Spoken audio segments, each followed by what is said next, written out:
பார்க்கிறோம். இயேசு வருகைக்காக நடந்து கொண்டிருக்கிற அடையாளங்களை பார்த்து வருகிறோம்.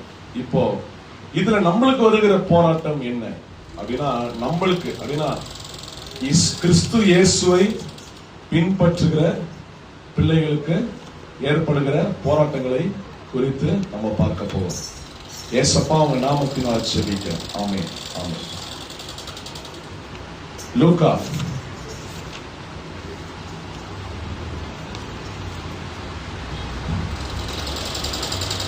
12வது அதிகாரம்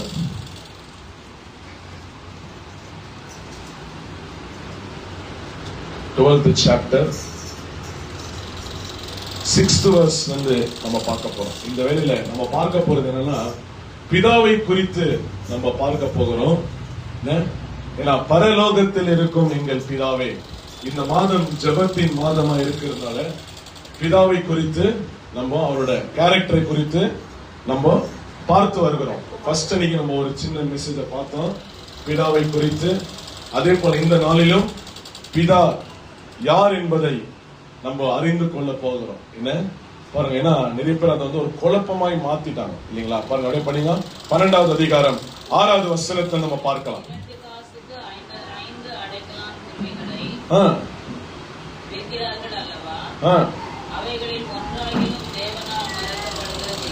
அப்படியே பண்ணீங்க.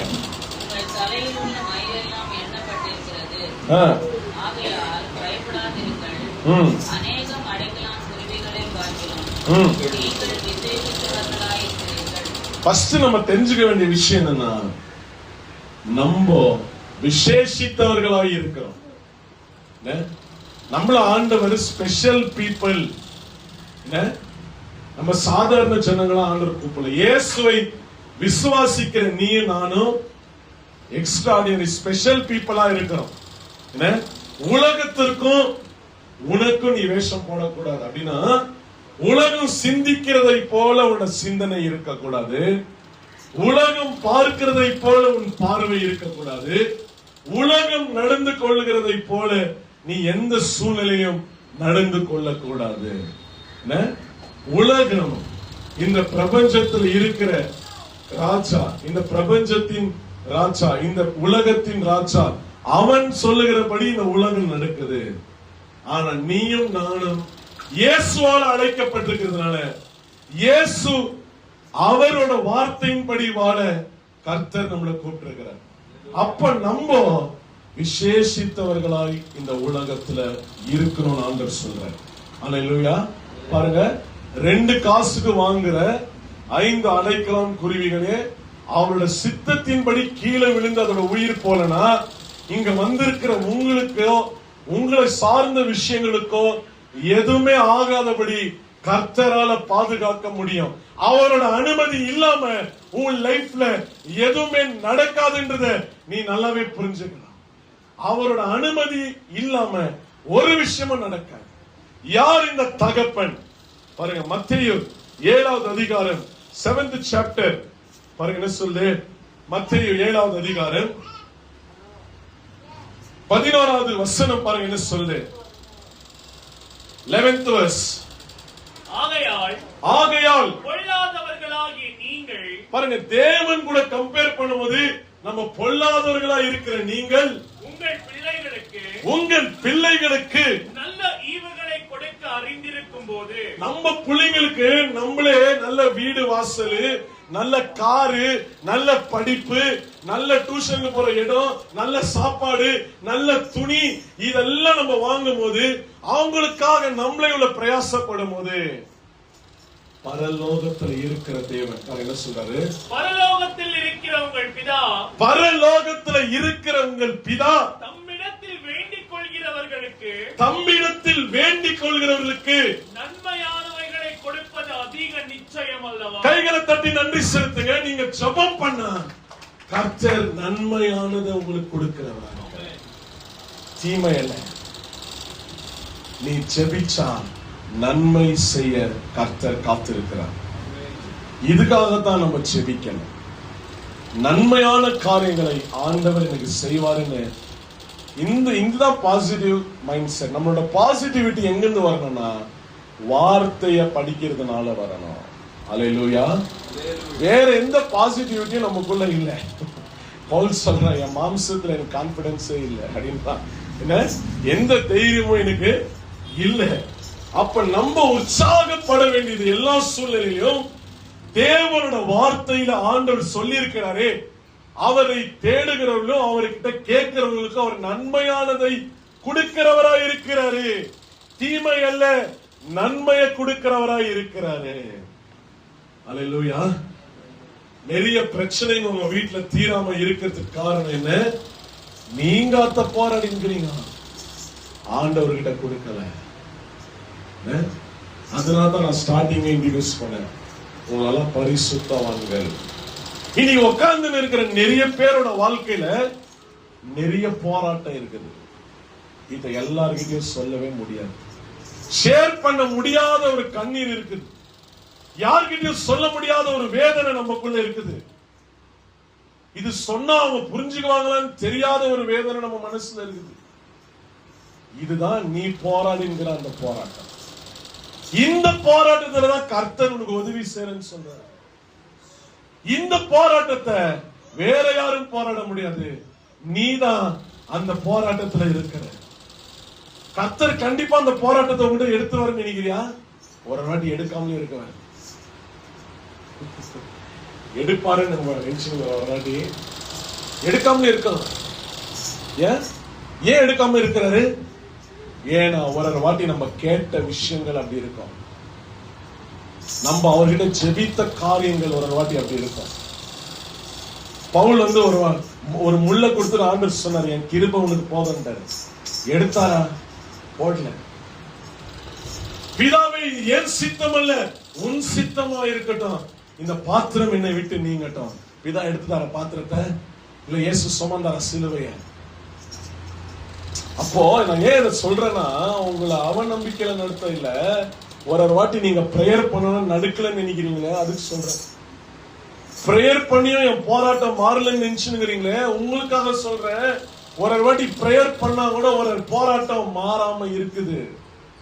அதுக்காக சோர்ந்து போயிடாதீங்க. நீங்க பார்க்கிற உதாரணங்கள் இந்த பைபிள்ல இருக்கிறாங்க. என்ன ஜெபித்தும் எனக்கு நடக்கல, நான் பிரேயர் பண்ணியும் ஆண்டவர் செய்யல, ஏன் செய்யாம இருக்கிறாரு? ஏன்னா உன்னை குறித்து அவர் வைத்திருக்கிற அழைப்பு அந்த மாதிரி. இந்த பாத்திரம் என்னை விட்டு நீங்குமானால், போன வாரம் பார்த்தீங்களா, ஒரே ஒரு வார்த்தை கூட பிதா கிட்ட இருந்து வரவே இல்லை. இயேசுக்கு ரெடி ஆயிட்டாரு, டைம் ஆயிடுச்சுப்பா, என்ன காட்டி கொடுக்க போற வரான், நான் போகணும்னு சொல்லி போயிட்டாரு. அப்போ சில வாட்டி நம்ம ஜெபம் பண்ணும்போது அவர் கேளாதவரை போல இருக்கிறார் நம்ம நினைச்சுக்கிறோம். இதுக்கு காரணம் உன்னோட விசுவாசம் கம்மி ஆயிடுச்சு இல்ல, நீ சரியா பிரேயர் பண்ணல இல்ல. ஏன்னா இதெல்லாம் பிசாசு சொல்லுவான், you are not praying properly, நீ ஃபாஸ்டிங் இல்லன்னு சொல்லுவான், அவங்கள மாதிரி நீ பரிசுத்தம் இல்லன்னு சொல்லுவான். இதெல்லாம் சொல்லி உன்னை ஸ்பிரிச்சுவலா வீக் பண்ணதான் பிசாசு சத்ரு எப்பவுமே ட்ரை பண்ணுவான். ஆனா ஆண்டவர் உன் ஜெபத்தை கேட்காம இருக்கிறார்னா அதற்கு காரணம் அவர் அந்த போராட்டத்தை ஜெயிக்கிற வார்த்தையை உனக்கு கொடுக்கிற வரைக்கும் நீ காத்திருக்கணும் அவரிடத்துல. அந்த வார்த்தை வரும், அப்ப அந்த வார்த்தை உன்னை விடுதலை ஆக்கும். அது வரைக்கும் நீ வெயிட் பண்ணணும். அது எந்த வார்த்தை அவருக்கு தான் தெரியும். எந்த வார்த்தை? ஆண்டவரே, இந்த பைபிள் எவ்வளவு வார்த்தை இருக்கு, ஏன் பிரச்சனைய மாத்திர வார்த்தை எது? அத்தை என்கிட்ட பேசு. பேதுரு ஆண்டவர் கேட்கிறார், நீயும் போறியா? போ. சொல்றார், ஜீவன் உள்ள வார்த்தை, நித்திய வாழ்வின் வார்த்தை உம்மிடத்தில் அல்லவா இருக்குது. அப்ப இயேசுவை தேடுற நீ ஏமாந்து போயிட்டேன்னு நினைச்சுக்காத. இன்றைக்கு கர்த்தர் உன் ஜெபத்தை கேட்காதவரை போல இருக்கலாம், ஆனால் ஜீவனுள்ள வார்த்தையுடையவர் என் தேவன். அவர் ஒரு வார்த்தை சொன்னார், காற்றும் கடலும் அவருக்கு அடங்கிடும். ஒரு கட்டளை கொடுத்தன, கடல் கொந்தளிச்சு, கடல் நின்று விட்டது. சீஷர்களை பார்த்து கேட்டாரு, அற்ப விசுவாசிகள் சொன்னாரு, ஏன் என்ன நம்பல இந்த சூழ்நிலையில நீங்க கேட்டாரு. அத்தனை ஆண்டவர் சொல்றாரு, இந்த சூழ்நிலையில என்ன நீ ஏன் விசுவாசிக்கிற? அதுதான் பிரேயர். அப்ப எல்லா டைம்லயும் நம்ம பிரேயர் பண்ணணும் உடனே உத்தரவு வந்துருமா? வராது ஒரு வாட்டி. லாசரு மரித்து போயிருந்தா மார்த்தாலும் மரியாதை ஆள் அனுப்புறாங்க. ஏசப்பா உடனே வந்துட்டாருங்களா? வரலையே, தாமதமாய் போன. 40 வருஷமா பிறவியிலிருந்து சப்பானி பைபிள் சொல்லு அலங்கார வாசல் வந்து பிச்சை எடுக்கிறான். ஆனா அவன் நேரம் மரணமா இருந்துச்சு. கர்த்தர் விட்டு இருந்தாரு. அவர் நிறைய தடவை இந்த பூலோகத்துல அவனை பார்த்து இருக்கிறாரு. ஏன்னா அதே ஆலயத்துல ஆண்டவர் நிறைய தடவை உள்ள போயிட்டு வெளியே வந்திருந்தாரு. ஆனா அப்பெல்லாம் அவனுக்கு சுகம் உண்டாகல. ஆனா எப்ப பேதுரு யோவானு எப்ப உள்ள போறாங்களோ, தங்கமோ வெள்ளியோ என்னிடத்துல இல்ல, நசரேயனாகிய இயேசு நாமத்துல எழும்பி நடன்னு சொன்ன அந்த இடத்துல ஒரு அற்புதம் நடக்குது. அந்த இடத்துல ஒரு பெரிய எழுப்புதலே நடக்குது. அப்ப நான் என்ன சொல்றேன், தாமதிக்கிறார்னா உனக்கு அது ஆசீர்வாதமாய் மாறும். வெயிட் பண்ண. இயேசு இவனை சுகமாக்கிட்டு இருக்கலாம். ஆனா அவ்வளவு பெரிய எழுப்புதல் யாரு மூலியமா வரணும் பாருங்க. இயேசு எவ்வளவு பெரிய தேவன், எவ்வளவு பெரிய கடவுள். அவர் தன்னை எப்படி தாழ்த்துறாரு பாருங்க. எல்லா பவரும் அவர்கிட்ட இருந்துச்சு. ஆல் மைட்டி, அவர் ஆல் பவர்ஃபுல். அவர் ஆடைய தொட்டா சுகமாகும். அப்ப அந்த மாதிரி ஒருத்தர் பிதாவோட சித்தத்துக்காக வெயிட் பண்ணார். சொன்னாதான் ஹீலிங். அப்ப அவனை விட்டுட்டு வந்தாரு. காரணம் அங்க ஒரு பெரிய எழுப்புதல். பெரிய 5000 பேர் ஆண்டவர் ஏற்றாங்க. இயேசுக்கு சாட்சியா நின்னாங்க. அப்போ சில விஷயங்களை கர்த்தர் நம்ம ஜெபித்தும் அவர் கேளாதவரை போல இருக்கிறார்னா அதற்கு காரணம் நீ அவரோட வார்த்தைக்காக இன்னமும் காத்திரு. அப்ப அவர் ஏற்ற நேரத்துல அந்த வார்த்தையை பேசுவாரு. ஏற்ற நேரத்துல நீ அந்த வேதனையிலிருந்து வெளியே வந்துரு. அதற்காக நம்ம வெயிட் பண்றோம் இல்லைங்களா? பாருங்க, பிதாவாகிய தேவனை நம்ம என்னவோ நினைச்சுக்கிறோம். பாருங்க, பாரம்பரிய சபையில பிதாவாகிய தேவனை வந்து வயசான தாத்தா மாதிரி காட்டுறாங்க போட்டோலாம். நான் பாத்துக்கிறேன். பிதாவாகிய தேவனுக்கு வந்து நல்லா இவ்வளவு பெரிய தாடி, வெள்ளை தாடியும் அவருக்கு பெரிய வெள்ளை முடியும் இருக்கும். அது கீழே ஏசப்பா வந்து இவ்வளவு பெரிய முடி வச்சுன்னு இருக்கிற மாதிரி நான் பார்த்திருக்கிறேன் நிறைய போட்டோவா. என்ன பாரம்பரிய சபையில எல்லாம் காட்டுவோம் பிதாவாகிய தேவன் ஒரு வயசான தாத்தா மாதிரி. அப்படியெல்லாம் கிடையாது. பைபிள் சொல்லுகிறது அவர் ஆவியான தேவன். என்ன என் கூட வேலை செய்யற ஒருத்தன் கேட்டான். அவன் ஒரு டிவோட் இந்து. ஆனா அவங்க இந்த டாக்டர் தெரியும். இன்னைக்கு வந்து யூரோப்ல பிரச்சனை நடந்துங்கிறது இதுக்கு தான் காரணம். இன்னைக்கு பிரிட்டன்ல வந்து கிறிஸ்தவ நாடா இருக்கிற பிரிட்டன் இன்னைக்கு வந்து ரோட்ல நமாஸ் பண்றாங்கன்னா அதுக்கு காரணம் என்ன? கிறிஸ்தவர்கள் அங்க எழுமாமே போயிட்டாங்க. தைரியமான ஊழியக்காரங்களே இல்லை. இன்னைக்கு பாருங்க, ஒரு 2-3 நாள் முன்னாடி பிரிட்டன் ஒரு பெரிய ஒரு போராட்டமே செஞ்சாங்க. இது வந்து எங்களுக்கு தான் சொந்தம். ஏன் அப்படின்னா பிதாவை மட்டுமே பிரிச்சு பேசுகிற ஒரு சுவிசேஷத்தை கொண்டு வந்திருக்கிறார்கள். நீங்க கேள்விப்பட்டிருக்கீங்க, ஜெகோவா விட்னஸ் ஒரு கள்ள உபதேசம். ஜெகோவா விட்னஸ் என்ன பண்றாங்க? பிதாவை மட்டுமே மகிமைப்படுத்தி குமாரனாகிய இயேசுவை அவங்க என்ன பண்றாங்க? தரைக்குறவாய் நினைக்கிற ஒரு கூட்டமா இருக்கு. இன்னைக்கு நிறைய இஸ்லாம்ல இருக்கிற நிறைய பேரு பிதா நீங்க வணங்குற அந்த பிதாவை தான் நாங்க வணங்குறோம் சொல்றாங்க. ஆனா உண்மையான பிதா யாரு? அதுதான் நம்ம தெரிஞ்சுக்கணும். பிதாவாகிய தேவன் அவர் வயசான தாத்தாவும் இல்ல. அவங்க சொல்ற மாதிரி அவர் இயேசுக்கு அவர் பெரியவரும் இயேசுவோட சின்னவரும் அந்த மாதிரி எல்லாம் இல்ல. பாருங்க, பைபிள் சொல்லுகிறது என்னன்னு, பிதாவாகிய தேவன். என் ஃப்ரெண்டு கேட்டா அது உங்களுக்கு சொன்ன இல்லைங்களா, டிவோட் ஹிந்து. ஆனா அவன் கேட்டான், என்ன உங்க பைபிள்ல தான் நீங்க தான் 3 கடவுளை வணங்குறீங்களே, பிதா ஒண்ணு, குமாரன் ஒண்ணு, பரிசுத்த ஆவியானவர் சொன்னா என்ன? பிதா ஒருத்தர் இருக்கிறாரு, அவர் தான் எல்லாத்துக்கும் பெரியவரு. இயேசு வந்து அப்புறமா தானே வந்தாரு. அப்ப இயேசு வந்து கடவுள் இல்ல, பிதாதான் கடவுள் அப்படின்னு சொன்னார். நான் சொன்னேன், உங்க அம்மாக்கு நீ என்ன வேணும்னு கேட்டேன். உங்க அம்மாக்கு நீ என்ன வேணும்? புள்ள. ஓகே, இப்போ உனக்கு மேரேஜ் ஆயிருக்குது, உனக்கு ஒரு பொண்ணு இருக்குது, அந்த பொண்ணுக்கு நீ என்ன வேணும்னு கேட்டேன். அப்பான்னு சொன்ன. எப்படி எப்படின்னு கேட்டேன். நான் கேட்கிறேன், ரெண்டுமே வேற வேற ரோல். ஒரே மனுஷன் தானே, ஒரே மனுஷன். நீ உங்க அம்மாக்கும் நீ புள்ளியாதாங்கிற, உன் பொண்ணுக்கும் நீ அப்பாவாகிற. ஒரு மனுஷன் தான். உன்னை சித்தப்பான்னு கூப்பிடுறாங்க, பெரியப்பான்னு கூப்பிடுறாங்க, ஒருத்தரை வந்து அப்பான்னு கூப்பிடுறாங்க, இன்னொருத்தர் வந்து கணவனா இருக்கிறாரு. ஒரே மனுஷன் தானே நீ. நல்லா புரிஞ்சுக்கோ, ஒரே மனுஷன் தானே நீ. அப்போ ஒத்த ஆளா இருக்கிற நீ தான் நிறைய ஆள் தத்துவங்களோட இருக்கிற, நிறைய ரோல் உனக்கு கொடுக்கப்பட்டிருக்குதுங்க. ஒரே ஒருத்தன் தான். அதே மாதிரி தான் நான் சொன்னேன், எங்களுக்கு ஒரே கடவுள் தான். ஆனா இந்த அப்பாவை, பிதாவாகிய தேவனை, அவர் ஆவியில இருக்கிறாரு, அவரை தூக்கி வந்த சிலுவையில அறைய முடியாது. அப்போ அதுக்காகத்தான் அவர் என்ன பண்ணாரு, மாம்ச அவதாரமா எடுத்ததுதான் தேவகுமாரனாகிய என் ஆண்டவராகிய இயேசு கிறிஸ்து. அதுதான் இயேசு. அப்ப நீ சொல்ற அந்த ஆள் தத்துவம் இதுதான். அது நல்லா புரிஞ்சுக்கோ அப்படின்னு சொன்னேன். இப்ப நல்லா புரிஞ்சுக்கோங்க. இனி யாரெல்லாம் ஒரு கொஸ்டின் கேட்டோன்னு திணறிதாங்க. இன்னைக்கு நிறைய பேர் கேள்வி கேட்டு கேட்டுதான் கிறிஸ்தவர்கள் எல்லாமே அநேக வெளிநாடுகளில முஸ்லிமா மாறிங்கிறாங்க. ஏன்னா அவங்க கிட்ட ஆன்சர் இல்ல. நான் என்ன சொல்றேன்னா, பைபிளை எடுத்துருங்க, நீங்க ஜெயிச்சிருவீங்க.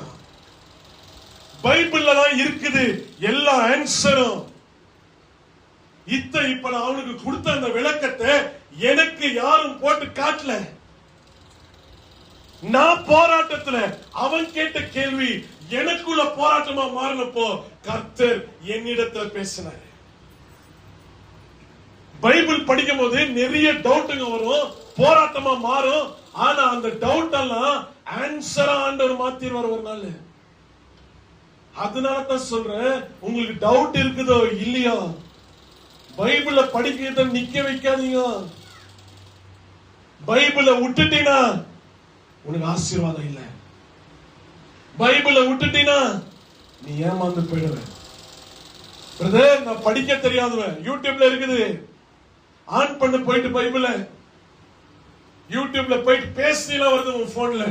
பைபிள்னு சொல்லி பாரு, தமிழ் பைபிள்னு சொன்னா தமிழ்ல வரும், கன்னடா பைபிள்னா கன்னடால வரும், போன்ல ஆப்ல வந்துச்சு இப்போ.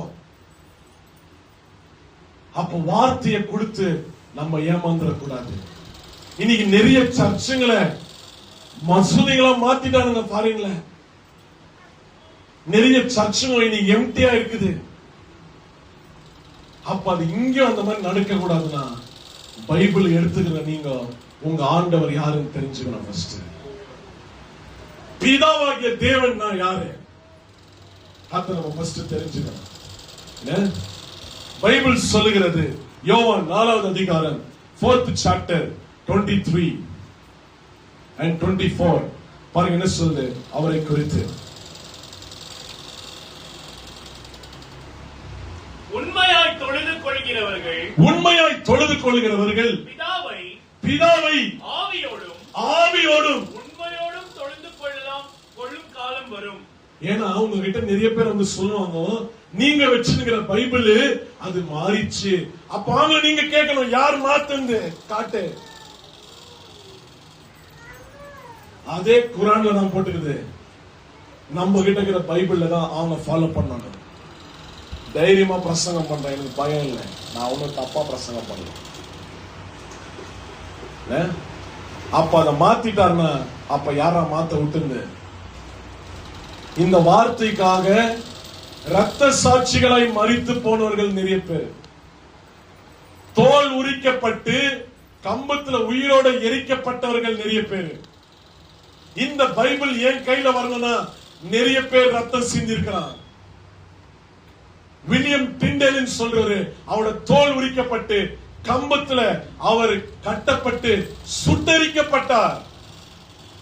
அப்ப அவர் பண்ண ஜெபம் தான், கர்த்தர் நீர் இங்கிலாந்து ராஜாவோட கண்களை திறந்தரலும் சொன்னான். கிங்ஸ் ஜேம்ஸ் வெர்ஷன் பைபிள் இன்னைக்கு என் கையில நிக்குது. ஏன்னா ராஜாவோட கண்ணை ஆண்டவர் திறந்துட்டாரு. ரத்தத்தினால இந்த பாதைய நமக்கு முன்னோர்கள் போட்டுக்கிறாங்க. உங்ககிட்ட இருக்கிற மாதிரி பெரிய பெரிய பைபிளும் கூகுள்ல காட்டுற மாதிரி கண்கார்டன்ஸோ கிடையாது அவங்க கிட்ட. only simple faith and dependence on Holy Spirit. பரிசுத்த ஆவியானவர் தான் டீச்சர். அவர் தான் சொல்லி கொடுக்கணும் பைபிள்ல இருக்கிற வார்த்தையை, வேற யாரும் கிடையாது. இப்படி வாழணும் தான் நான் பைபிள் கிளாஸ்க்கு பைபிள் ஸ்கூலுக்கு நான் போறதை விட்டுட்டேன். எப்படி ஆண்டவரே நீங்க சீஷர்கள் எல்லாம் நடத்துனீங்க? அவங்க எந்த பைபிள் காலேஜுக்கு போனாங்க? இயேசுதான் நடத்தினாரு. இன்னைக்கு கிறிஸ்தவர்கள் என்று சொல்லி நீ பைபிள் எடுக்காம விசுவாசம் இல்லாம இருக்கிறனா அதற்கு காரணம் நம்பத்தான். அப்போ பயங்கரமான ஒரு விஷயம் வரும். அது இந்தியாவை டச் பண்ண கூடாதுன்னா இங்க இருக்கிற நீ தான் உன் பைபிள் எடுக்கணும். உனக்கு குருவா அவர் இருக்கணும், அவரோட நடத்தணும். பாருங்க என்ன சொல்ல, ஆவியோடும் உண்மையோட தொழுது கொள்ளுங்கள். இதை நான் வரப்போற வாரத்துல எடுக்குவேன். கண்டிப்பா வர்ஷிப் பத்தி கொண்டு வருவேன் பிரேயர்ல. ஏன்னா அந்த வார்த்தையை வச்சு பெரிய சம்பவம் ஆச்சு 2-3 நாள். ஆனா அன்னைக்கு சொல்றேன், 2 வாரம் ஆகிட்டு. ஆனா ஆவியோடும் உண்மையோடும் தொழுது கொள்ளுங்கள். என்ன சொல்லு? தொழுது கொள்ளும் காலம் வரும், அது இப்பொழுதே வந்திருக்கிறது. அது இப்பொழுதே வந்திருக்கிறது. தம்மை தொழுது கொள்கிறவர்கள் இப்படிப்பட்டவர்களாய் இருக்கும்படி பிதாவானவர் விரும்புகிறார். நம்முடைய தேவன் ஆவியா இருக்கிறார். இந்த வசனம் சொல்லுது என்ன? ஆவியா இருக்கிற தேவன் மாம்சமாய் வெளிப்பட்டார். ஏன் சொல்லுங்க? ஏன் மாம்சத்தை வரணும் ஏசப்பா? சொல்லுங்க. பிதாவாகிய தேவன்னா எல்லாருமே பயப்படுறாங்க பைபிள். ஐயோ first half of the Bible நம்மளால படிக்கவே முடியல. ஆனா யாருக்குமே புரியல அது ஒரு ஆள் தத்துவம், கேரக்டர். இன்னைக்கு ஒரு மாறல. இனி இயேசு வந்தாலும் அந்த கேரக்டர் மாறிச்சா? இல்ல. இன்னைக்கும் பயப்படணும் அவரோட கோபத்துக்கு. என்ன சேம் காட் தான், சேஞ்சே ஆகல. அவரு அதே கால தான் இருக்கிறார். அப்ப ஏன் இயேசப்பா வந்தார் இந்த உலகத்துல? சொல்லுங்க பார்க்கலாம். தேவகுமாரனாகிய இயேசு ஏன் வந்தாரு? 1 கொரிந்தியர் 1வது அதிகாரம் 9வது வசனம் பாருங்க என்ன சொல்லுது. ஃபர்ஸ்ட் சாப்டர்ல 9th verse. தம்முடைய குமாரனும் நம்முடைய கர்த்தருமாய் இருக்கிற இயேசு கிறிஸ்துவுடனே ஐக்கியமாய் இருப்பதற்கு. அல்லேலூயா. புரிஞ்சுச்சுங்களா? நம்ம அவரிடத்துல ஐக்கியமாய் இருப்பதற்காக அப்படியே படிங்க. உங்களை அழைத்த தேவன் உண்மை உள்ளவர். நம்ம கடவுள் கிட்ட வரணும்னா அவரு நமக்காக என்ன பண்ண தெரியுங்களா? மனுஷனாய் மாறி உயிரை கொடுத்துட்டாரு. அல்லேலூயா. அவர்தான் கடவுள், அவர்தான் தேவகுமாரனாகிய இயேசு. அதுதான் விஷயம்.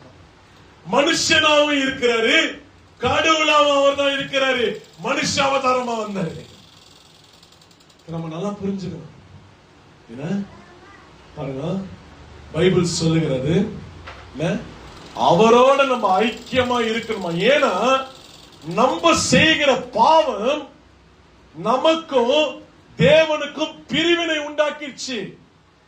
தேவனோட முகத்தை நம்ம பார்க்காதபடி அது பிரிச்சிருச்சு நம்மள. ஏசாயா தீர்க்கதரிசி 59வது அதிகாரம் 2வது வசனம் பாருங்க என்ன சொல்லுது. 59th chapter 2nd verse பாருங்க என்ன சொல்லுது. உங்கள் அக்கிரமங்களே உங்களுக்கும் உங்கள் தேவனுக்கும் நடுவாக பிரிவினை உண்டாக்குகிறது. அதனால தான் நான் சொல்றேன், பிரேயர் பண்றதுக்கு முன்னால முழங்கால் போட்டு ஃபர்ஸ்ட் உன் பாவத்திற்கு மன்னிப்பு கேளு. ஆண்டவரே நான் தெரியாம எங்கயாவது தப்பு பண்ணிட்டு இருக்கேன், என் பார்வை எங்கயாவது போயிட்டு இருக்கும், என்ன ஒரு நிமிஷம் உம்ம ரத்தத்தினால கழுவும், சுத்திகரியும். ஏன்னா என் பாவம் என் பிரேயரை உங்ககிட்ட வரவிடாம தடுத்துற கூடாது. என்ன மன்னிச்சு. என்ன சொல்றது பாத்தீங்களா? அப்படியே படிங்க.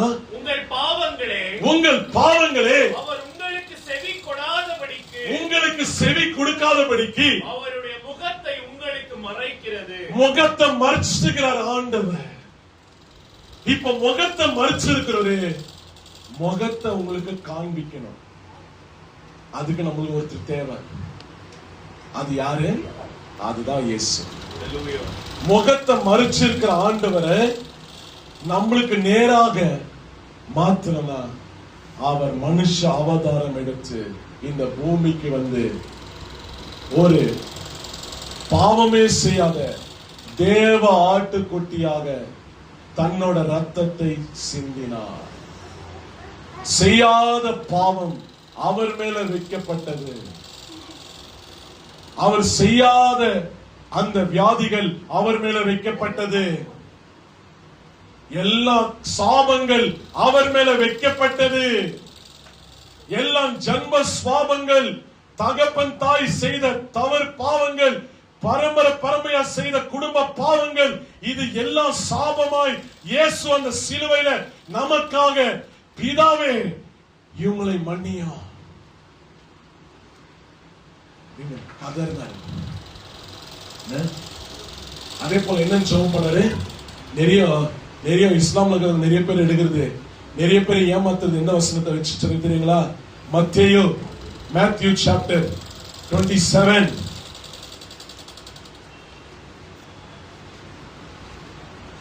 27ல 46வது வசனம், 27:46.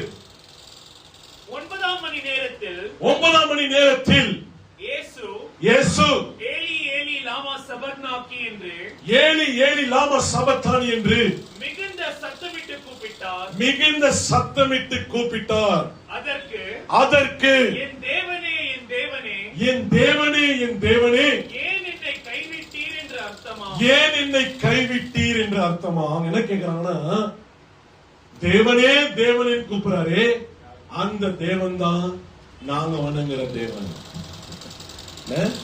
தேவனே தேவனேன்னு சொல்றாரு. அவரு யாரு? இதுதான் எங்க புக்கில் எழுதி இருக்கிற நாங்க வணங்குற அந்த கடவுள்.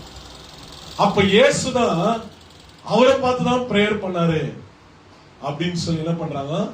இன்னைக்கு நிறைய பேரை கொழுப்பி கிறிஸ்தவத்தை விட்டு எல்லாம் மாறிட்டாங்க. நல்லா புரிஞ்சுக்கணும். நம்ம ஆல்ரெடி பார்த்த மாதிரிதான் இந்த உலகத்துல மனுஷ அவதாரம் எடுத்து ஏன் இயேசு வந்தார்னா, நம்மை காப்பாற்றதான், நம்மளை ரட்சிக்கத்தான் அவர் வந்தார். அப்ப உலகத்துல அவர் சாதாரண மனுஷனாய் வந்து பரலோகத்துல இருக்கிற தேவன் யாரு உனக்கு காண்பிக்கணும்னா, அவர் இப்படிதான் ஜெபிக்கணும். அதிகாலையில எழும்பி இப்படிதான் ஜெபம் பண்ணாரு. தேவனேன்னு சொல்லிதான் ஜெபம் பண்ணாரு. சாயங்கால வேலையில ஜெபம் பண்ணாரு. நைட்டெல்லாம் ஜெபித்து இருக்கிறாரு. என்ன, அவர் மனுஷ அவதாரம் எடுத்திருந்தால தேவனேன்னு தான் கூப்பிட்டாரு. அவர் கடவுளாவும் இருந்தாரு, மனுஷனாவும் அந்த இடத்துல இருந்தாரு. நம்ம உணர்ந்து கொள்ளணும். என்ன, அதுதான் உண்மை. புரியுதுங்களா? அவ பாருங்க, இந்த உலகத்துல இப்ப காட்டுற அந்த தேவன் யாருன்னு உங்களுக்கு காட்டுறாங்களா? நானு காட்டுறேன் கண்டிப்பா. யோவான், இந்த யோவான் புக் தான் அவங்களுக்கு பிடிக்கவே பிடிக்காது. இந்த புக் ஆஃப் ஜான் தான் அவங்களுக்கு பிடிக்கவே பிடிக்காது. இப்ப பாருங்க, யோவான் 4வது அதிகாரம், 5வது அதிகாரம் 22வது வசனம், 5:22. அன்றையும் பிதாவை கனம் பண்ணுகிறது போல எல்லோரும் குமாரனையும் கனம் பண்ணும்படிக்கு பிதாவானவர் தாமே. கேட்டுக்கிட்டீங்களா? அப்ப யாராவது வந்து பிதாவை மட்டும் கனம் பண்ணாங்கன்னா அவங்க உங்க வீட்டு வாசல்ல கூட சேர்க்க கூடாது அப்படின்னு 2 யோவான்ல போட்டிருக்கிறாரு. சேர்த்துட்டீங்கன்னா அவன் பாவம் உனக்கு சேர்ந்துருன்றார் கடவுள். பிதாவை கனப்படுத்துறதை போல குமாரனையும் கனப்படுத்துங்கள் அப்படின்னு பைபிள்ல எழுதி இருக்குது. பிதாவை நான் கடவுள்னு சொன்னா குமாரனும் கடவுள் தான். அப்படின்றதுக்கு அர்த்தம். அது நல்லா புரிஞ்சுக்கோங்க. அடைப்படை என்ன சொல்லு பாருங்க. பிதாவானவர் தாமே ஒருவருக்கும் நியாய தீர்ப்பு செய்யாமல், ஒருவருக்கும் நியாய தீர்ப்பு செய்ய போறது இல்லையா? நியாய தீர்ப்பு செய்யும் அதிகாரம், நியாய தீர்ப்பு செய்கிற அதிகாரம் முழுவதையும் குமாரனுக்கு ஒப்பு கொடுத்திருக்கிறார். அல்லேலூயா. அப்ப யார் இந்த வெள்ளை சிங்காசனத்துல உட்கார போறது? நீங்க முடிவு பண்ணுங்க. ஒயிட் த்ரோன் ஜட்ஜ்மெண்ட், வெள்ளை சிங்காசனத்துல ஒருத்தர் உட்கார போறாரு. ரெவலேஷன்ல வெளிப்படுத்துதல். இப்ப காட்டுங்க அவர் எப்படிங்கிறாருன்னு. 20 the book of Revelation,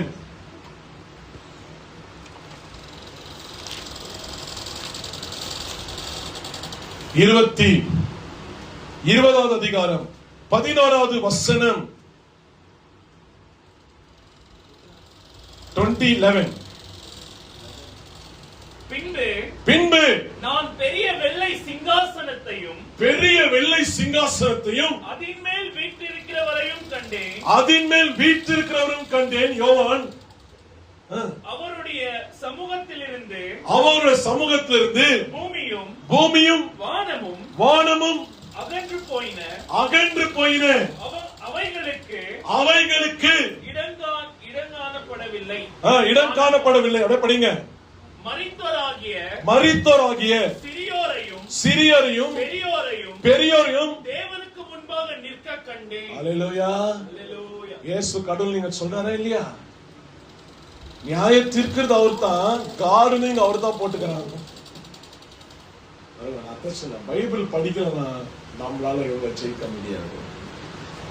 நியாய தீர்ப்பு செய்ய போறது அவர் தான். அவர் கார்டுன்னு இங்க எழுதி இருக்கிறாரு. புரியுதுங்களா? அப்ப இயேசு கடவுள்னா கடவுளே. அவர் நீங்க நினைக்கிற மாதிரி தீர்க்கதரிசி, வெறும் தீர்க்கதரிசி இல்ல, வெறும் மேசியா இல்ல. அவர் கடவுள், தேவ குமாரன் விடுதலையாக்கினார். மெய்யான விடுதலை சொன்ன இடத்திலே பிசாசு சொல்றான், வேற எந்த வார்த்தையும் அந்த வார்த்தை ஒண்டி பேசாத, என்கிட்ட வேற எந்த வார்த்தையாவது பேசுறோம் அப்படின்னு சொன்னான். இந்த ஒரு வார்த்தை தான் சொன்னேன். குமாரன் விடுதலையாக்கினா மெய்யான விடுதலை.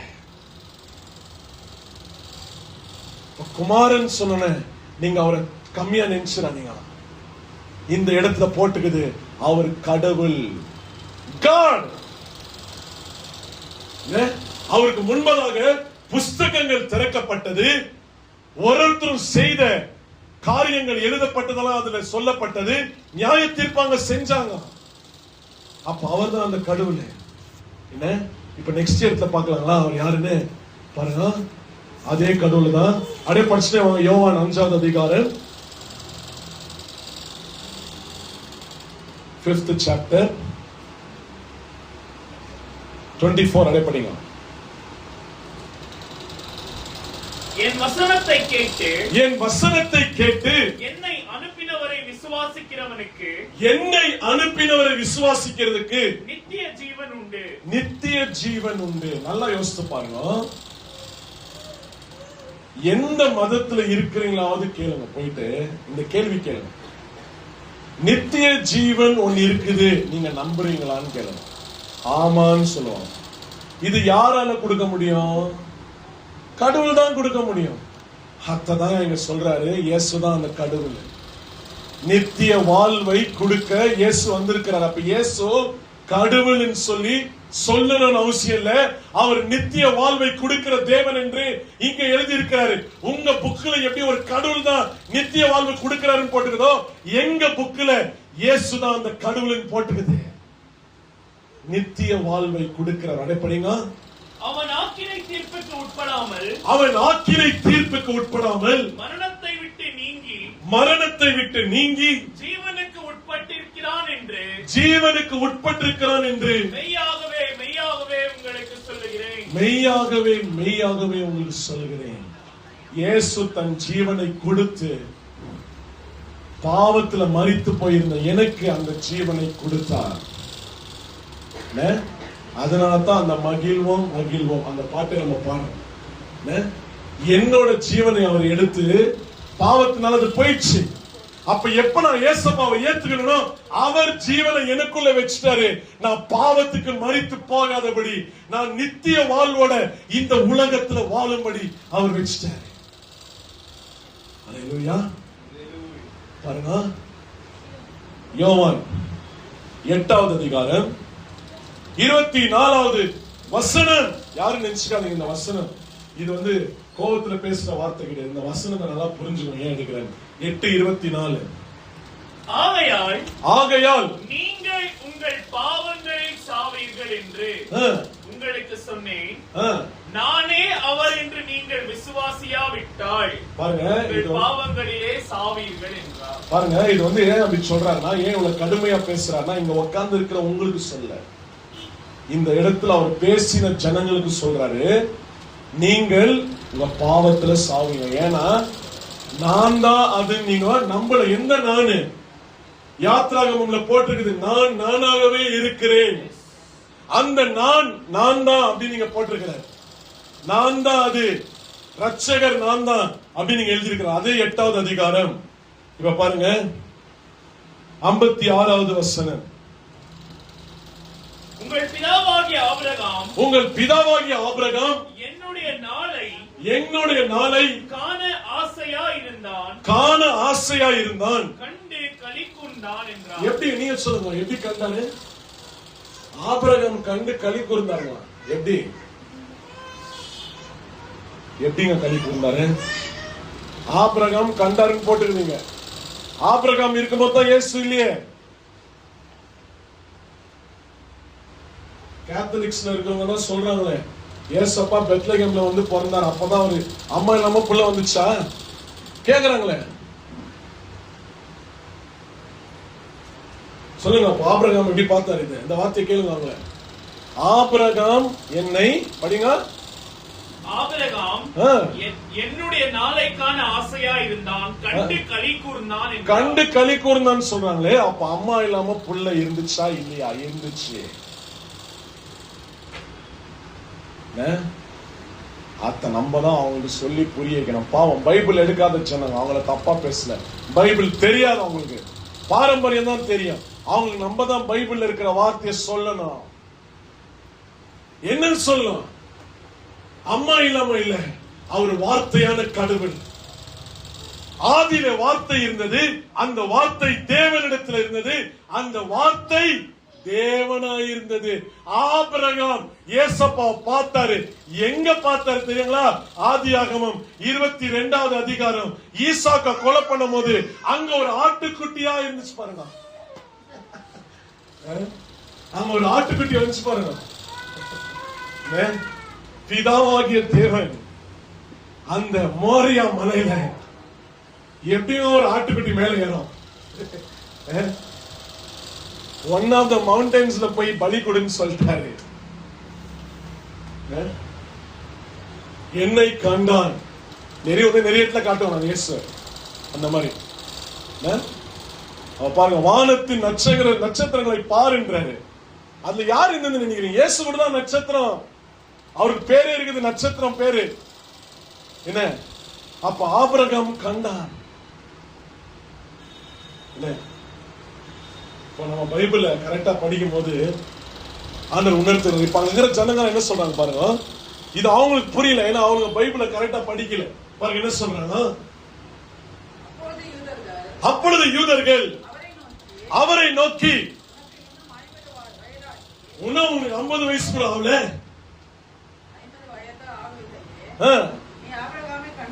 நீ ஆபிரகாம பார்த்துட்டியான்னு கேக்குறான். அப்ப இயேசு என்ன சொல்றாரு பாருங்க, பார்க்கலன்னு சொல்லிருக்கணும், பார்த்ததா சொல்றாருன்னா அவர் சொல்றத நான் நம்புறேன்.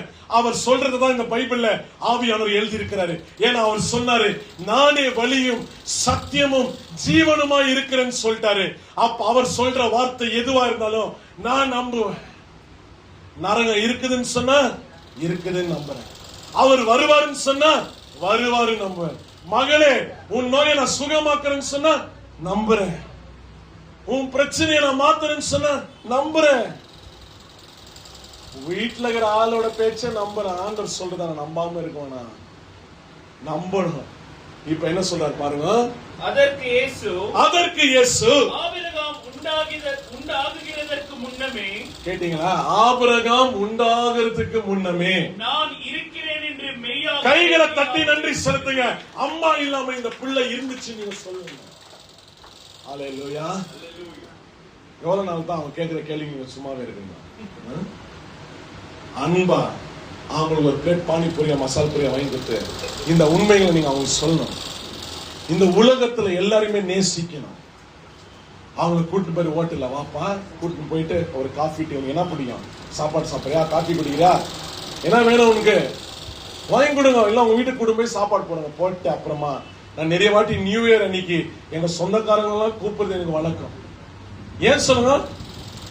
அவங்களெல்லாம் கூப்பிட்டு எல்லாருக்கும் ஸ்பெஷல் பிரியாணி போட்டு லாஸ்ட்ல எல்லாரும் உட்காருங்க, ஒரு பிரேயர் பண்ணலான்னு உட்கார வச்சு சுவிசேஷத்தை சொல்லிதான் அனுப்புவேன். புரியுதுங்களா? காத்தாலே கூப்பிட்டுருவோம், எல்லாருமே வந்துருவாங்க. சாயந்தரம் தான் பிரேயர்.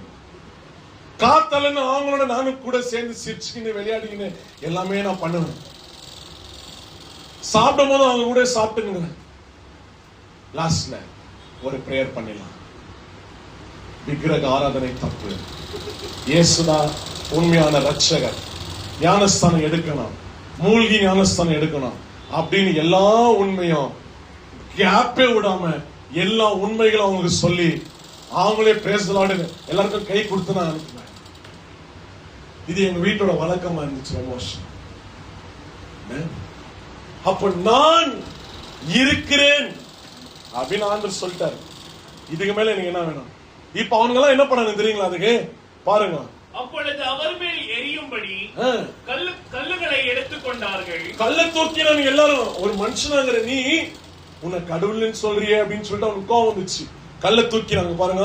இயேசு மறைந்து அவர்கள் நடுவே கடந்து தேவாலயத்தை விட்டு போனார். உணர் எடுத்து அதே மாதிரி நடுவே பாருங்க. 10வது அதிகாரம் இப்ப அப்படியே சொல்றாரு. 30வது வசனம் பாருங்க என்ன சொல்லுது. 10:30 John 10th chapter 30th verse. பிதாவும் ஒன்றாயிருக்கிறோம் என்றார். கேட்டுக்கிறீங்களா? என்னங்க சொல்லுது? நானும் பிதாவும் ஒண்ணு. உங்ககிட்ட யாராவது எங்க குரான்ல இருக்கிற கடவுள் வேற அப்படி சொல்லி இல்ல அதுதான் உங்க கடவுள் கூடன்னு சொன்னா கூட நீங்க ஏத்துக்க கூடாது. ஏன்னா எங்க பைபிள்ல சொல்லு, ஏசப்பா சொன்னாரு நானும் பிதாவும் ஒண்ணு. அப்படின்னா நான் ஏத்துக்கிறேன். நீ உட்கார்ந்து என்கிட்ட பேசலாம். நானும் பிதாவும் ஒண்ணு அப்படின்னு பைபிள் சொல்லு. இந்த வார்த்தையை நீ ஏத்துக்கினா உன் கடவுள் பத்தி சொல்றதான நான் ஏத்துக்கிறேன். அப்ப அவர் தான் இது நான் ஏத்துக்கிறேன். தேவகுமாரனாகி இயேசுவை எந்த விதத்திலையும் நாங்க கீழே விட மாட்டோம். அல்லேலூயா. இத்தனை ஆண்டவர் பார்த்துங்கிறாரு. நம்ம இந்த உலகத்துல பண்ணும்போது என்ன பண்ணுவாரா? தேவ தூதர்களுக்கு முன்பதாக நம்மளை பத்தி பேசுவார். பிதாவுக்கு முன்பதாக சொல்வார், பாரு என் பிள்ளை எல்லாருக்கும் என் பத்தி சொல்றான். இதுதான் அது. என்ன இப்ப அங்க இருந்தவங்க என்ன பண்ணிட்டாங்க பாருங்க. இயேசு அப்படி சொன்னனே, இது அவர் சொன்னது சும்மாவா இருந்தாங்க அவங்க என்ன பண்ணிருக்கணும்? சும்மா போயிட்டுக்கணும். இப்ப அவர் சொன்னது உண்மைன்றதுக்கு அடையாளமே அடுத்த வசனம் தான் பாருங்க. அப்பொழுது யூதர்கள் மறுபடியும் அவர் மேல் கல்லெறியும்படி அவர் நான் தான் கடவுள்னு சொல்ல, ஆனா இங்க அவங்க என்ன சொல்றாங்க நீங்க கேட்டுக்கோங்க. இப்ப அப்படியே படிப்பா. கல்லுகளை எடுத்துக்கொண்டார்கள். இப்ப ஏசப்பா கேக்குறாரு, ஏன்பா என்ன கல்லடிக்க நீங்க வந்துக்கிறீங்கன்னு கேக்குறாரு. இயேசு அவர்களை நோக்கி நான் என் பிதாவினாலே அநேக நற்கிரியைகளை உங்களுக்கு காண்பித்தேன். நிறைய விஷயத்தை நான் உங்களுக்கு காமிச்சிருக்கிறேன். அவைகளில் எந்த கிரியின் நிமித்தம் எதுக்காகடா என்ன கல் அடிக்க வந்துக்கிறீங்க, என் மேல் கல் எறிகிறீர்கள் என்றார். யூதர்கள் அவருக்கு பிரதியுத்தரமாக, அது யூதர்கள் சொல்றாங்க, ஏசப்பா 5 அப்பம் 2 மீனமா 5 அப்பத்தை 5000 பேர் மேல குத்தீங்களே அதுக்கெல்லாம் இல்ல, 4000 பேர் மேல குத்தீங்களே அதுக்கெல்லாம் இல்ல, ரத்த போக்குல ஸ்திரிய சுகமாக்கினீங்க. என்ன உள்ள அந்த மாதிரி நிறைய குருடருங்க செவிடருங்க சப்பானிங்க இவங்க எல்லாம் சுகமாக்குனீங்களே அதுக்கெல்லாம் நாங்க உங்களை கல் அடிக்கல. ஆனா நீங்க ஒரு பேசக்கூடாத வார்த்தையை பேசிட்டீங்க. அது என்னது? நற்கிரியை நிமித்தம் நாங்கள் உண்மையில் கல் எறிகிறதில்லை. நீ மனுஷனா இருக்கிற உன்னை தேவன் என்று சொல்லி கேட்டுக்கிறீங்களா? சொன்னாரா இல்லீங்களா கடவுள்? இப்ப நீங்க சொல்லுங்க அவங்களுக்கு. நீ மனுஷனா இருக்க தேவன் என்று சொன்னாரு. இயேசுன்றதுக்கு இந்த பார்த்து தான் அடையாளம். எவனாவது வந்து கேட்டானா அவர் கடவுள்னு சொன்னாரா? நான் இங்க இருக்குது. ஆமா சொன்னாரு. நீ மனுஷனா இருந்து தேவன் என்று சொல்றியன்னு கேட்டான். பாருங்க என்ன சொன்ன அந்த வசனம். தேவன் என்று சொல்லி இவ்விதமாக தேவதூஷணம் சொல்லுகிறபடியினால் உன்மேல் கல் எறிகிறோம் என்றார்கள். உன்மேல கல் எறிகிறோம். அல்லேலூயா. இப்ப பாருங்க இன்னும் கொஞ்சம் கிட்ட வந்துட்டோம். எதுக்கு? இன்னும் கொஞ்சம் நம்ம தெளிவா வச்சுக்க பாருங்க.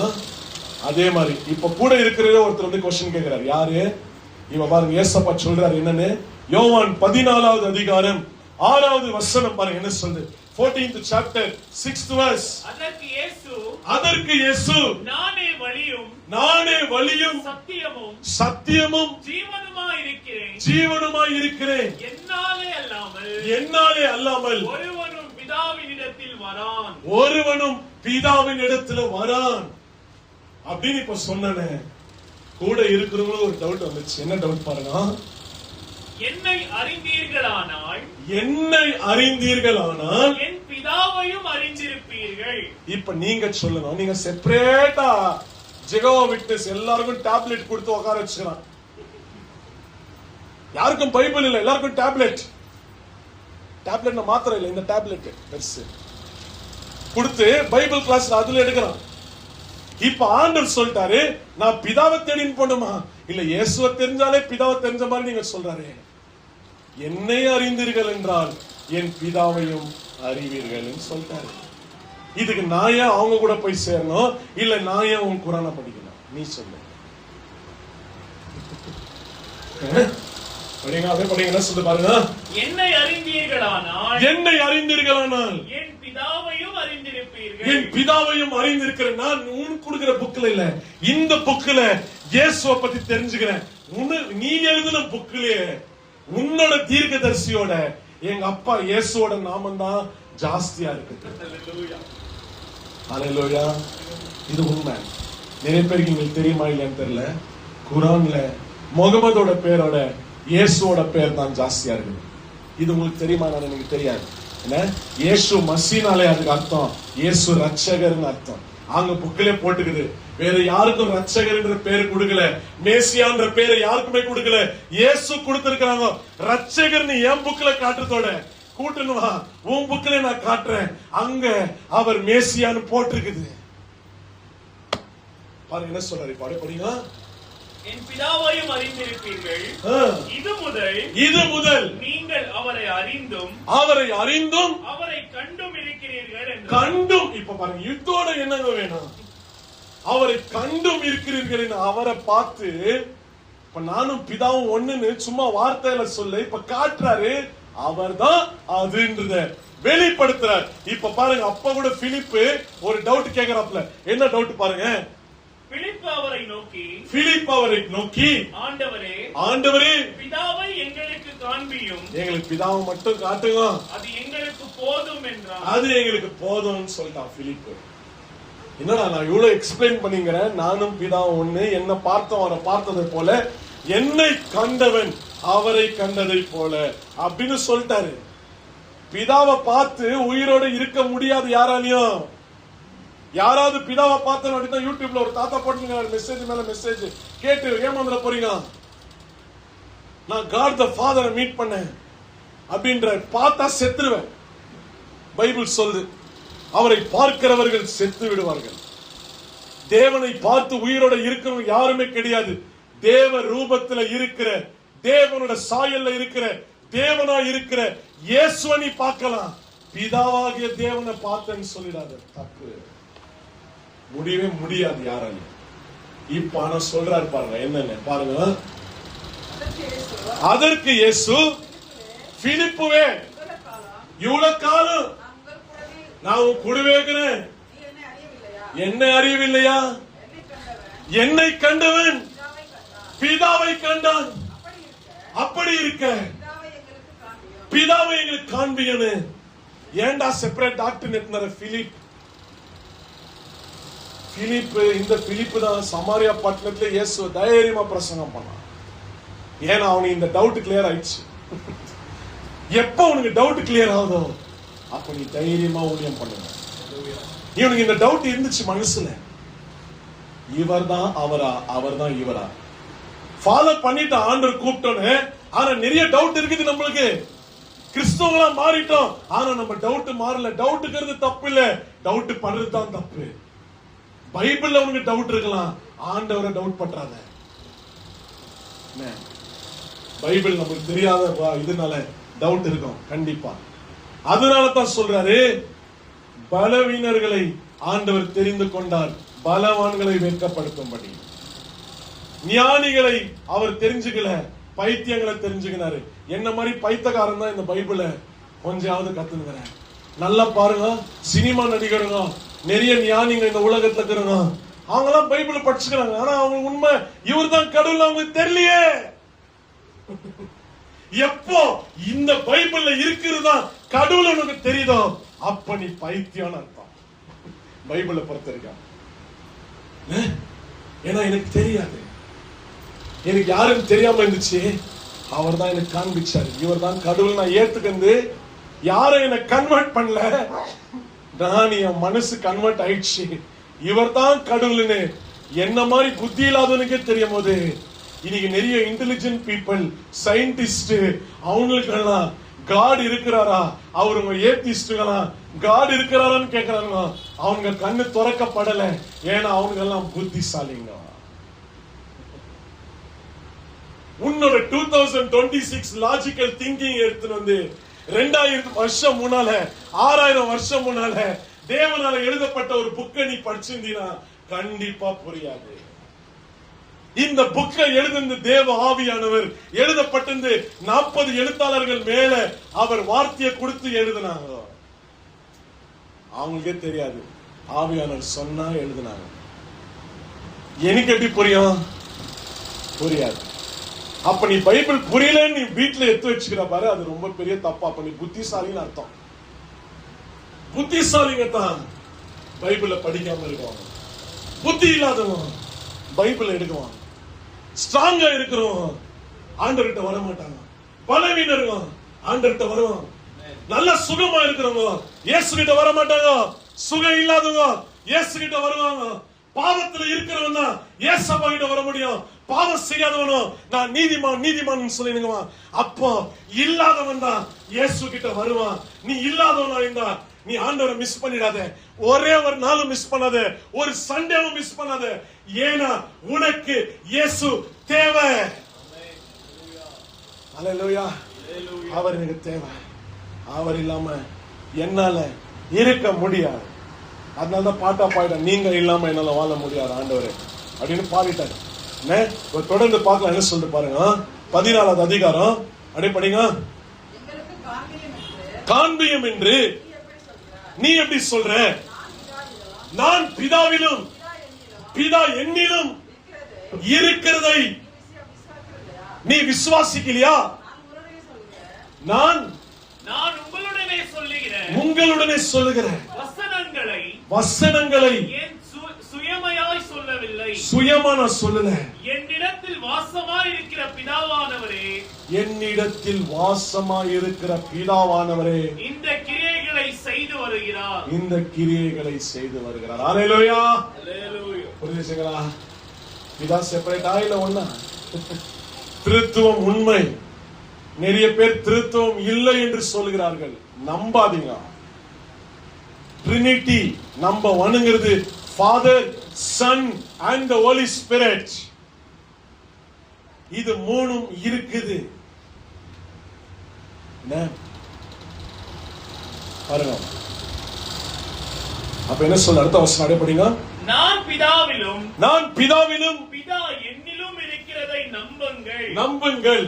அப்படி இல்லாவிட்டாலும் என் கிரியைகளின் நிமித்தமாவது என்னை நம்புங்கள். கிரியைகள் நிமித்தமாவது என்னை நம்புங்கள் அப்படின்னு சொல்றாரு.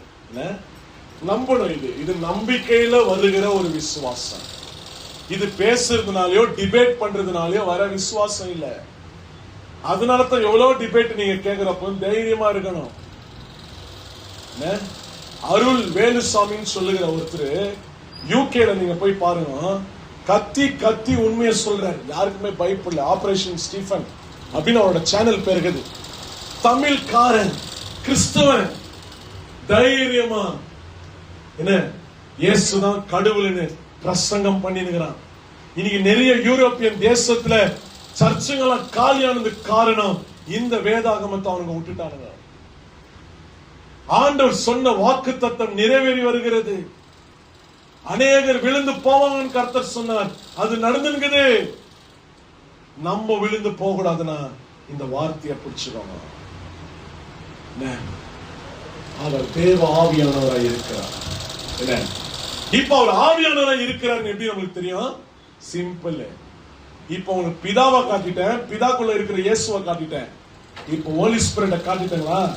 மத்தேயு 1வது அதிகாரம் சிம்பிளா இருக்கு பாருங்க. என்ன ஆவியானவரும் அவரு தான் நான் காட்டுறேன் உங்களுக்கு. Matthew chapter 1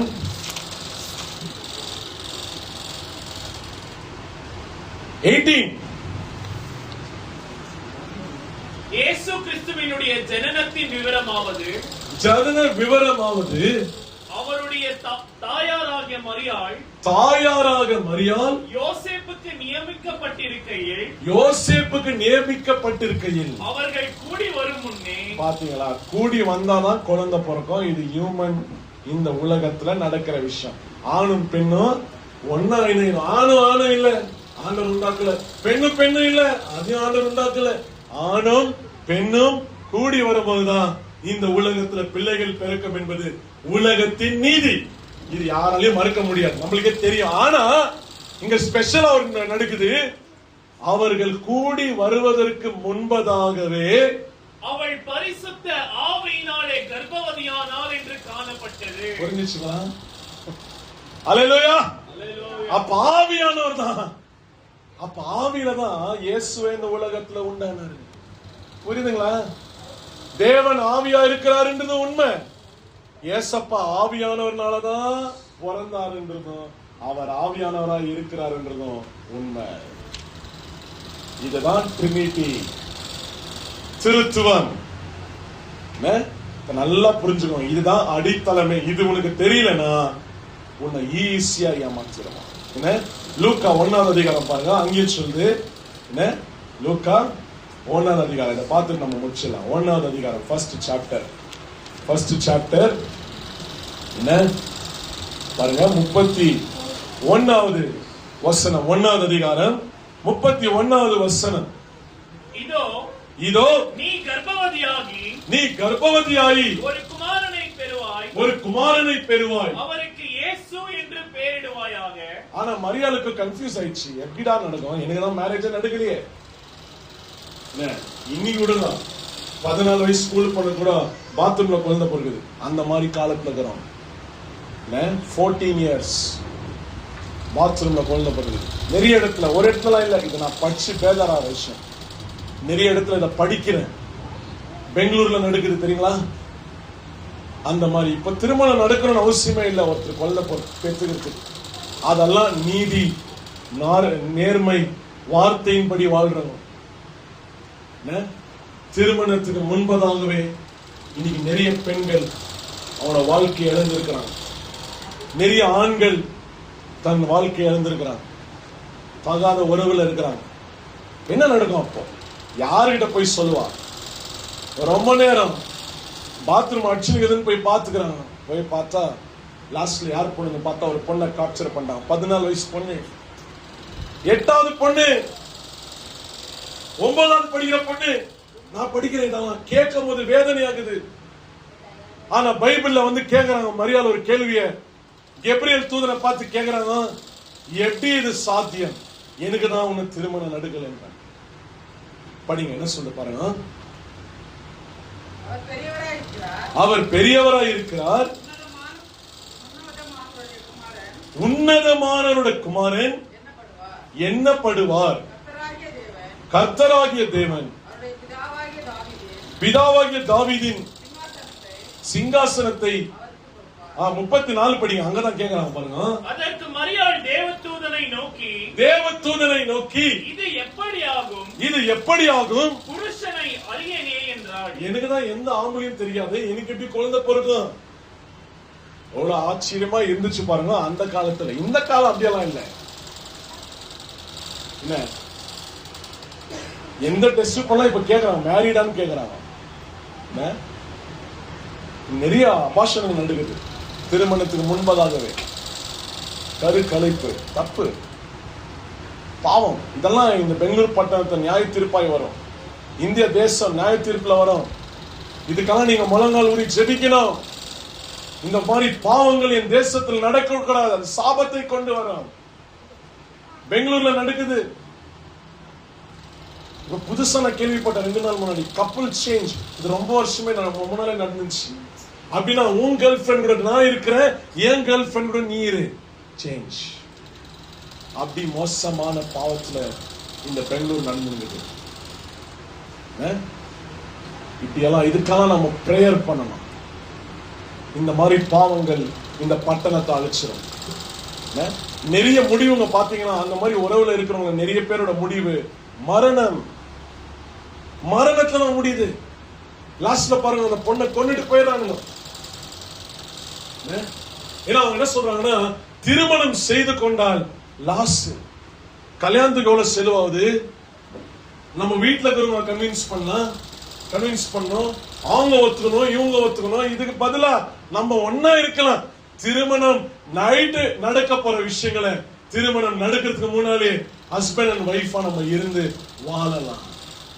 it is not feelings. இது ஃபீலிங்ஸ் ஷேர் பண்ற விஷயம் இல்ல. மேரேஜ் வந்து ஒரு ஹோலியான விஷயம். ஒரு திருமணத்தில் நடக்கிற விஷயம் திருமணத்தை தான் நடக்கணும்.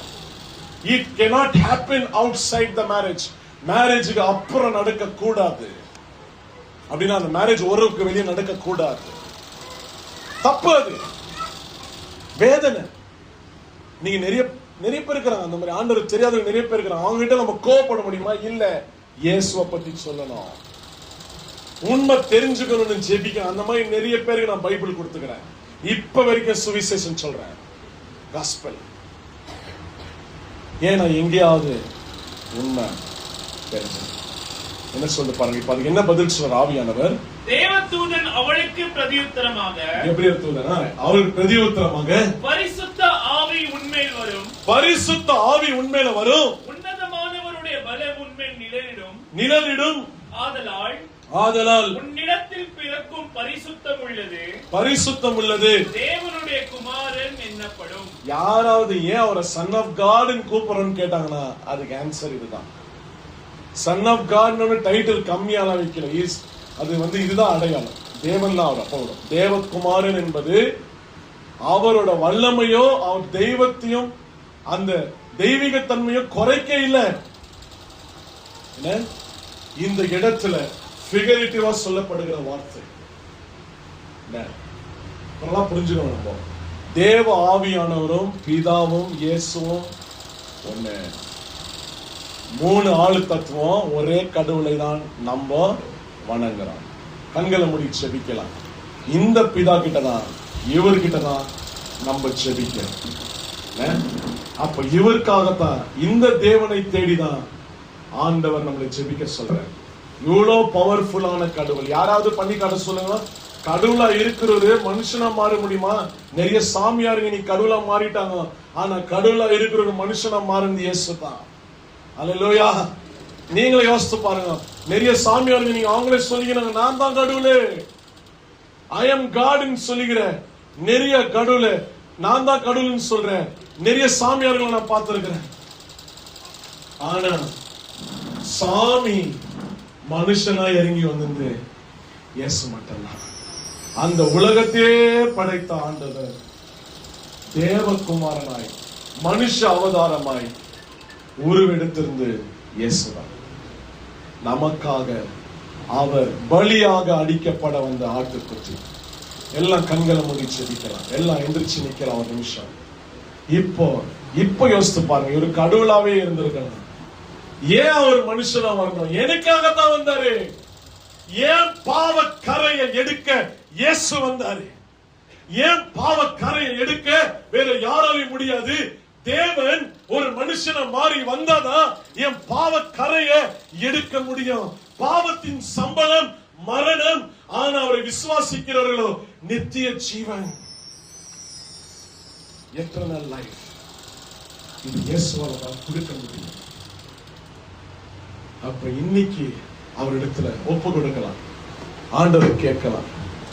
இன்னைக்கு ஆண்டவர்கிட்ட கேட்கலாம், திருத்துவமான கடவுளை நான் வணங்க வந்திருக்கிறேன். எஸ்.